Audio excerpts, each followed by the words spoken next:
Assalamualaikum warahmatullahi wabarakatuh. Tuan-tuan, saudara-saudara, ibu-ibu dan bapak-bapak yang sudi mendengarkan keterangan agama yang saya berikan di dalam kaset ini. Moga-moga Tuhan melimpahkan, memurniakan rahmat dan nikmat-Nya kepada kita semuanya. Saya akan membicarakan suatu ayat yang bertemu di dalam surat Al-Baqarah. Bunyinya, Allahu waliyul ladzina amanu yukhrijuhum minadh dhulumati ilan nur wal ladzina kafaru awliya'uhumut taghut yukhrijunahum minan nuri ila dhulumat. Artinya, Allah adalah menjadi pemimpin bagi orang-orang yang beriman, orang yang mempunyai kepercayaan yang teguh. Dan Allah, apabila orang itu telah betul-betul menganggap Allah menjadi pemimpinnya, Allah pun menjamin mengeluarkannya daripada gelap gulita kepada terang benderang. Gelap gulita kebodohan kepada kecerdasan. Gelap gulita kehidupan tak tentu arah kepada tujuan yang sejati. Sebaliknya, orang yang kafir yang tidak percaya kepada Allah, maka sebaliknya yang terjadi, daripada terang benderang ia akan dipimpin oleh taghut, oleh kekuasaan yang bukan bersandar kepada Allah. Yang demikianlah yang akan mengeluarkannya daripada terang benderang kembali ke dalam gelap gulita. Oleh sebab itu, rohani manusia itu adalah melalui di antara gelap dan terang kehidupan itu, di antara terang dan gelap kehidupan.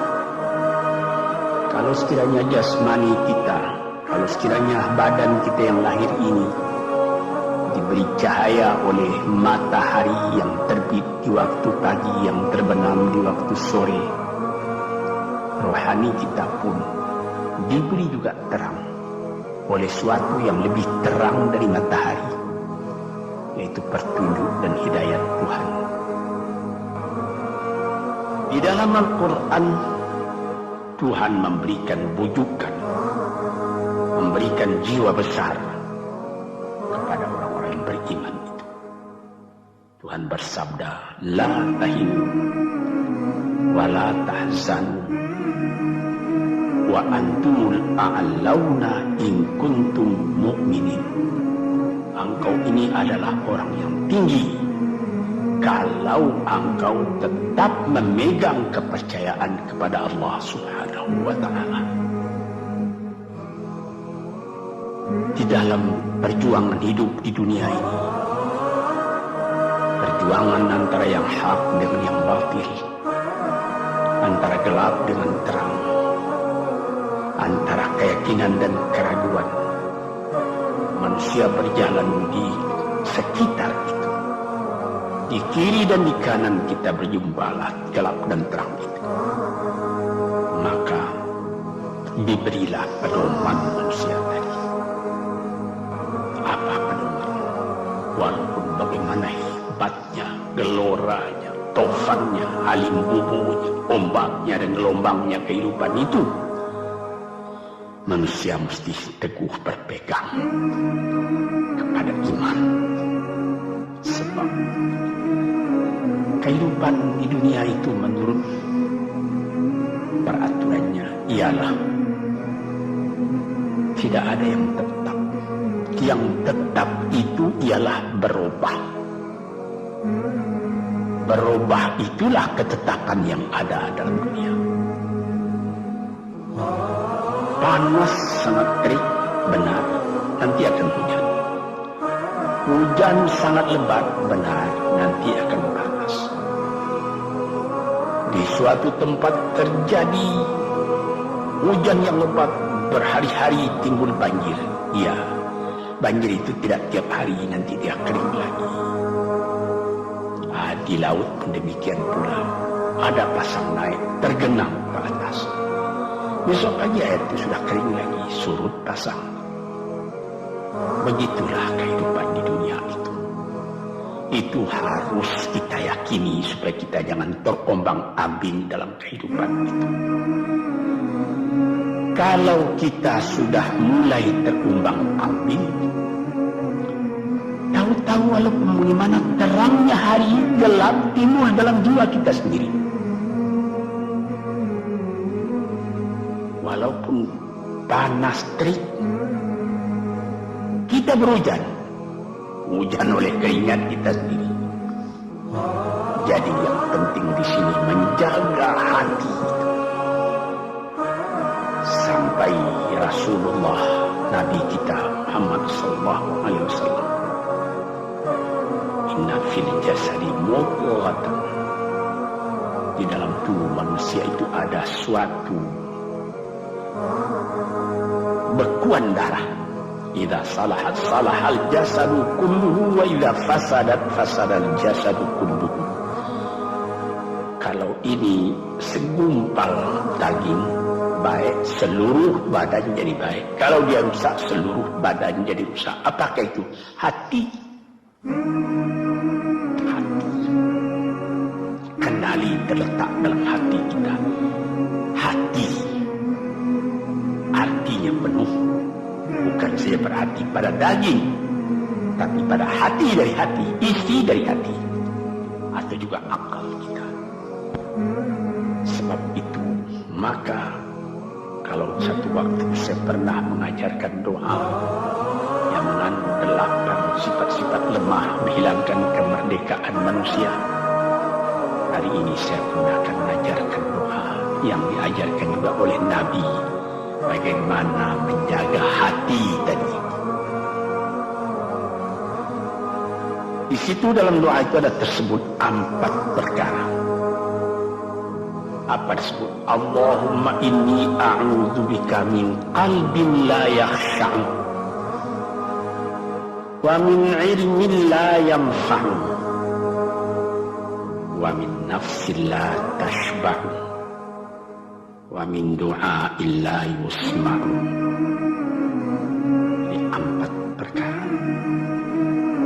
Yang pertama, Allahumma inni a'udzubika min qalbin la yakhsha. Aku sangat berlindung kepada Engkau ya Allah, janganlah sampai terjadi hati saya itu tidak khusyuk lagi. Ini bahaya ini. Mulai bahaya mengancam kepada manusia kalau hatinya tidak khusyuk lagi. Hati khusyuk yaitu hati itu tentu jelas tujuannya kepada Allah. Allah menjadi pegangannya, Allah menjadi bentengnya, Allah menjadi ingatannya, Allah menjadi tujuannya. Dan kepada Allah dia kalau sembahyang menghadapkan diri, menghadapkan hati, maka permohonan kita yang pertama kepada Tuhan, ya Tuhanku, janganlah sampai hati saya ini tidak khusyuk lagi. Sebagai orang Islam, kita sembahyang 5 waktu. Di dalam Al-Quran dikatakan sembahyang itu ialah khusyuk, terpadu ingatan kepada Tuhan. Tapi kalau kita sudah, hati itu sudah mulai ditumbuhi penyakit, walaupun sembahyang mulai sejak Allahu Akbar, pikiran sudah menjalar kepada yang lain. Piutang belum menerima, utang belum terbayar, makanan belum masak, macam-macam lah yang teringat. Padahal kita sembahyang. Ini apa arti sembahyang tadi lagi? Ini sudah mulai berbahaya ini.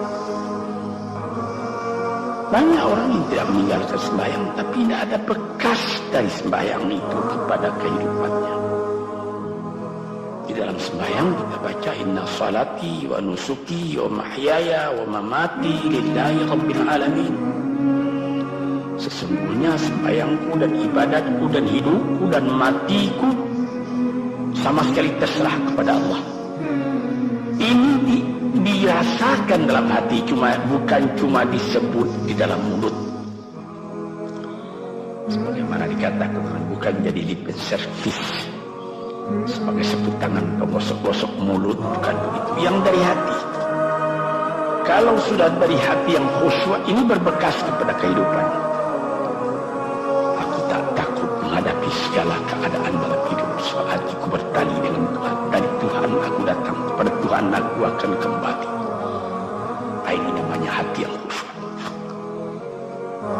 Tapi kalau sekiranya bacaan tetap fasih, tapi tidak ada lagi dari hati, melainkan rutin saja.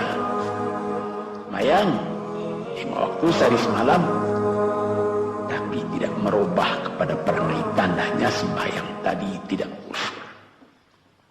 Nah, ini yang pertama kita minta kepada Tuhan. Janganlah sampai kita mempunyai hati yang tidak khusyuk, hati yang tidak teringat kepada Allah. Kalau hati tidak ingat lagi kepada Allah, maka segala pekerjaan yang terlarang sudah ringan saja kita mengerjakan. Menipu, berdusta, membujuk orang lain mengerjakan perbuatan yang salah, mencela, memaki. Itu karena tidak ingat kepada Allah, cuma ingat kepada diri sendiri saja. Ini yang pertama. Yang kedua dikatakan, wa min ilmin la yanfa'. Dan aku berlindung kepada Engkau ya Allah daripada ilmu yang tidak memberi manfaat. Padahal disebutkan oleh ahli-ahli, ilmu yang memberi manfaat itu membawa manusia kepada iman. Al-ilmu yad'u ilal iman. Ilmu itu membawa manusia kepada iman. Sekarang sudah ilmu banyak, tapi tidak membawa kepada iman, melainkan membawa kepada celaka. Sudah maju kepandaian orang, ilmu, pengetahuan orang, teknologi orang, sains orang, knowledge orang, dan segala macamnya. Tapi tidak ada manfaatnya kepada manusia. Cuma bahaya karena ilmu tadi yang datang kepada manusia. Sebagaimana ilmu manusia di abad ke-20 yang sangat penting, yaitu tentang tenaga atom. Maka timbullah bom atom, bom hidrogen, nuklir, sehingga manusia diancam sekarang ini oleh bahaya atom itu di mana-mana. Apabila kita lihat di televisi bagaimana mengadakan demonstrasi di Australia, di Jerman Barat, di tempat-tempat yang lain, melihat bagaimana bahaya atom itu kalau terjadi perang dunia yang ketiga. Ya Karim, bom atom yang jatuh di Hiroshima itu belum ada artinya dibandingkan dengan bom yang sekarang, yang sedang disimpan oleh kerajaan-kerajaan, oleh negara-negara besar untuk menghancurkan. Nah, ini ilmu ini. Tetapi ilmu yang membawa bahaya, bukan saja tidak memberi manfaat, bahkan memberi bahaya. Di sini terasa oleh kita bahwa ilmu yang ada itu pun mesti dikembalikan atau dikendalikan oleh iman. Kalau tidak, maka nyawa manusia ini akan dipandang sebagai sampah saja. Jatuhkan satu bom hidrogen ke dalam kota Jakarta ini, na'udzubillahi min dzalik, Umpamanya dimasukkan ke Jakarta ini, satu bom hidrogen saja, itu sudah habis penduduk Jakarta yang lebih dari 5 juta ini. La haula wala quwwata illa billah. Ini diminta kepada Tuhan, ya Allah, majulah ilmu manusia, majulah teknologi manusia, tetapi jangan hendaknya kemajuan itu membawa kepada bahaya. Jangan ilmu pengetahuan itu membawa kepada yang tidak memberi manfaat. Ini doa yang kedua kepada Allah Tuhan sarwa sekalian alam. Yang ketiga disebut lagi, wa min nafsin la tashba'u, dan aku berlindung kepada Allah daripada nafsu, daripada diri, daripada ego, daripada tiap-tiap masing-masing diri ini yang tidak merasa kenyang. Ini juga bahaya besar.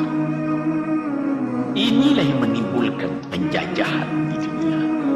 Inilah yang menimbulkan, disebut dalam bahasa Arab, al-ghazwul fikri, penjajahan. Sesudah Perang Dunia Kedua sudah banyak negeri-negeri yang merdeka, tetapi sekarang timbul lagi penjajahan baru. Apa? Penjajahan fikiran. Sehingga bangsa yang merdeka tadi tidak merdeka lagi fikirannya. Dia merdeka di dalam meniru kepada bangsa yang lebih kuat. Itu namanya terjajah juga. Jadi tuan-tuan yang terhormat, apa pangkalnya ini? Daripada nafsu serakah manusia. Nafsu serakah manusia sebagaimana tersebut di dalam hadis. Laukana libni adama wadiyani min dhahabin labtagha salisan wa ma yanfa wa ma yamla'u jawf ibni adama illa turab. Kalau manusia itu mendapat suatu lembah penuh dengan kekayaan emas, suatu lembah, dia ingin supaya mendapat satu lembah lagi yang penuh juga dengan emas. Dapat 2 lembah, dia minta 3 lembah lagi yang penuh dengan iman. Nafsu manusia tidak pernah kenyang. Padahal akhirnya kalau dia sudah menutup mata, tidak ada yang akan memenuhi perutnya melainkan tanah. Saya teringat akan cerita yang disampaikan oleh Graf Leo Tolstoy, pujangga Rusia yang terkenal, bahwa orang yang tidak mempunyai nafsu yang kenyang, pada suatu hari katanya ada satu orang kaya mempunyai tanah yang luas.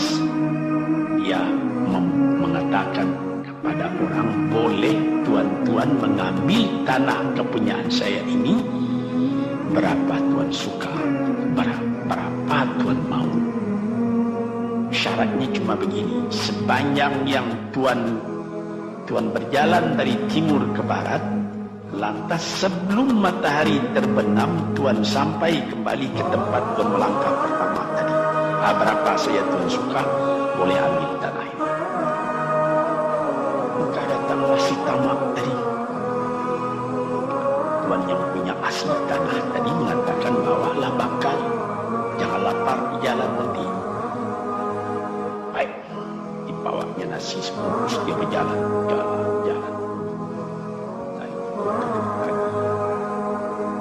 Kalau diambil kekuatan, anaknya pukul 10 dia sudah makan, melangkah lagi beberapa ratus meter atau sekian, nanti boleh kekuatan buat kembali, sehingga sebelum matahari terbenam dia sudah sampai ke tempat dia menuju.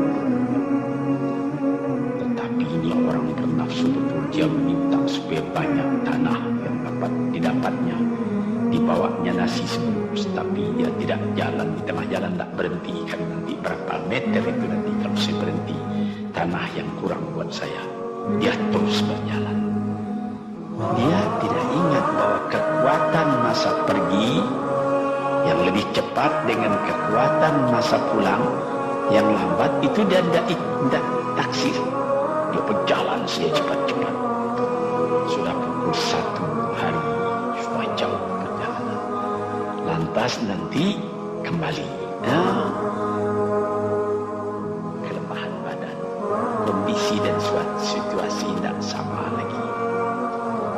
Tidak secepat dia pergi dahulu lagi dia pulang kembali. Maka bukan pukul 7 dia sampai, atau pukul 5 sore tadi dia sampai ke tempat dia berjalan bermula, karena dia jalannya sudah lunglai, kaki sudah penat, badan sudah letih.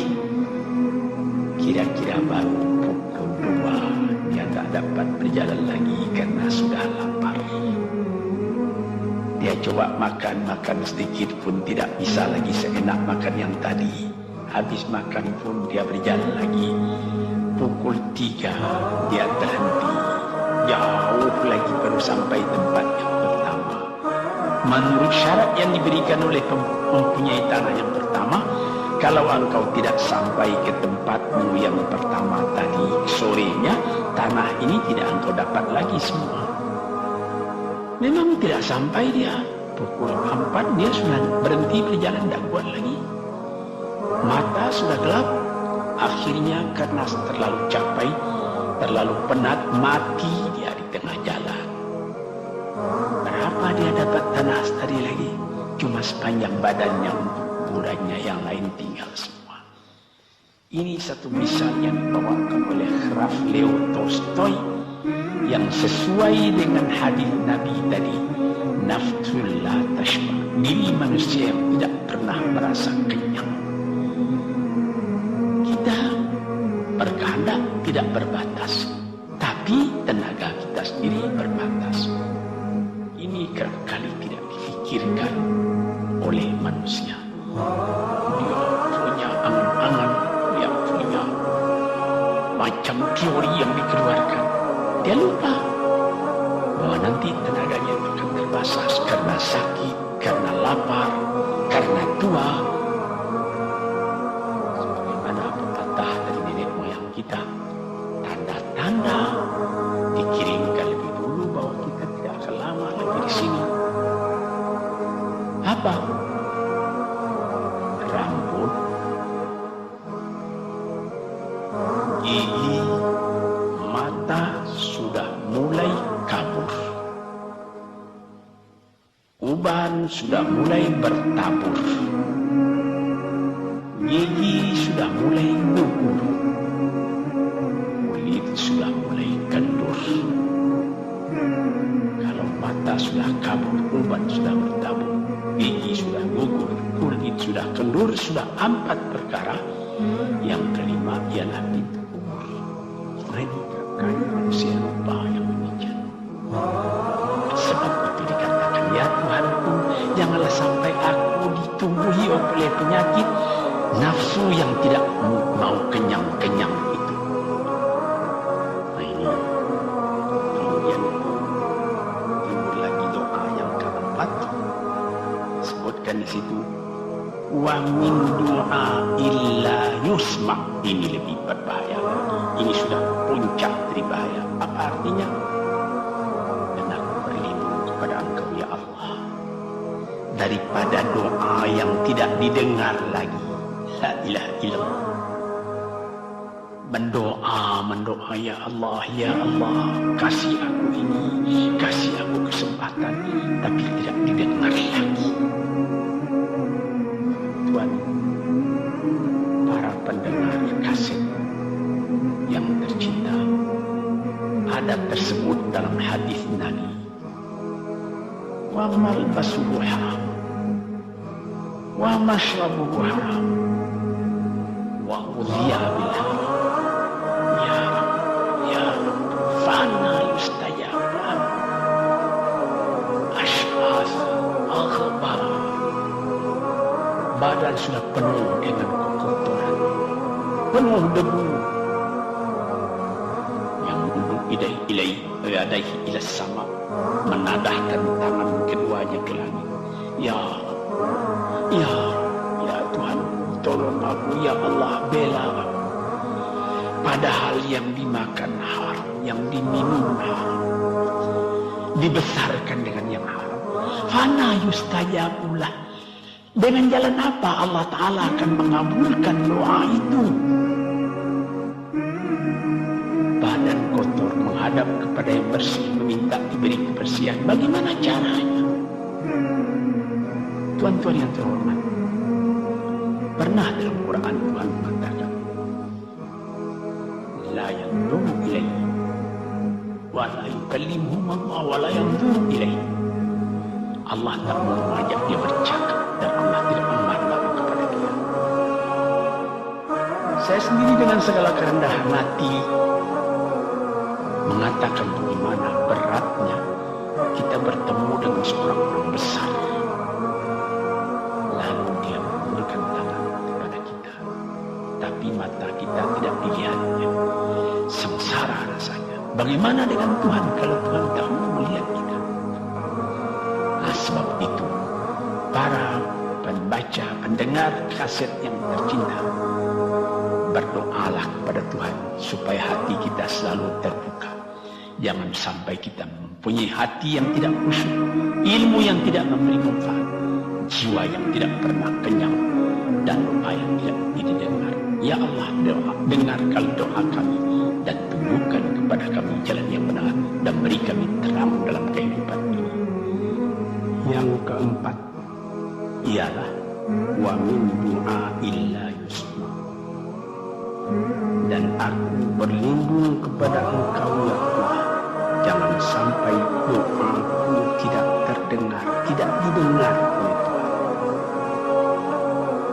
Sebagaimana kita tahu, doa itu adalah mukhul ibadah, tulang sumsum daripada ibadat kita sendiri kepada Tuhan. Segala perbuatan kita patrikan dengan doa, dengan harapan mudah-mudahan diizinkan oleh Allah, disampaikan maksud kita, macam-macam yang kita minta kepada Tuhan. Tapi kalau doa itu sudah tak diperdulikan lagi oleh Tuhan, apa celaka kita, apa daya kita, apa upaya kita? Di sini kita melihat apa sebab maka doa tidak didengar oleh Tuhan, tidak diperkenankan oleh Tuhan. Tentu saja bukan dari salah Tuhan, melainkan dari salah kita sendiri. Di dalam Al-Quran dikatakan iyyaka na'budu wa iyyaka nasta'in. Al-Fatihah disebut, kepada Engkaulah kami menyembah ya Allah, dan kepada Engkau kami minta tolong.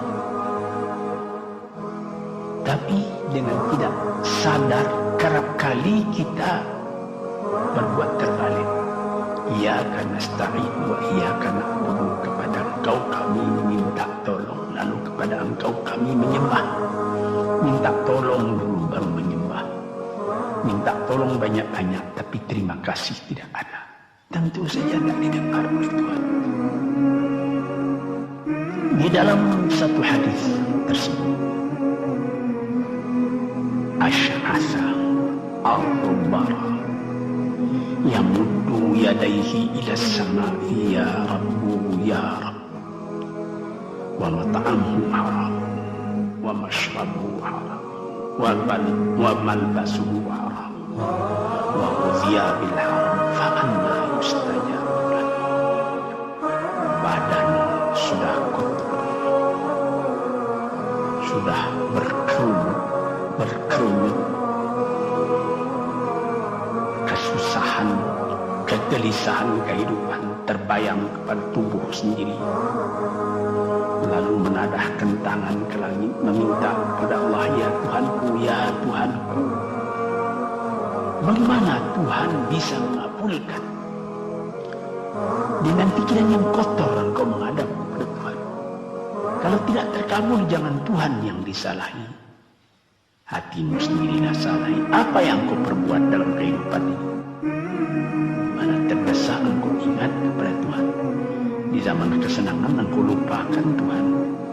Di dalam mendapat percobaan engkau merengek mengadu kepada Tuhan. Jiwa yang seperti ini janganlah sampai timbul pada diri kita sendiri. Saya sudah mengalami apabila saya berhadapan dengan orang besar, saya ingin dia menghadapkan matanya kepada saya. Apa kabar saudara? Kabar baik.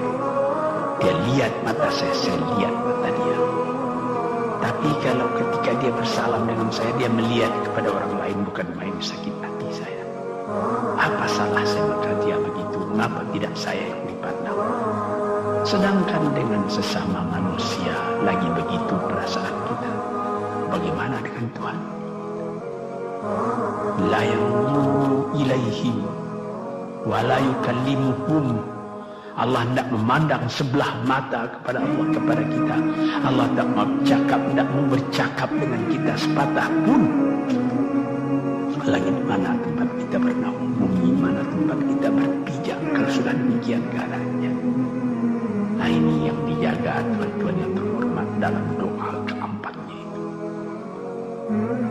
Hati janganlah sampai tidak khusyuk, ilmu janganlah sampai tidak memberi manfaat, nafsu janganlah sampai tidak kenyang, dan doa janganlah sampai tidak didengar.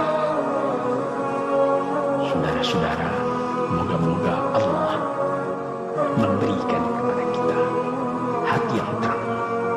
Sebagaimana ayat yang mula-mula saya sebut tadi, Allahu waliyul ladzina amanu yukhrijuhum minadh-dhulumati ilan nur.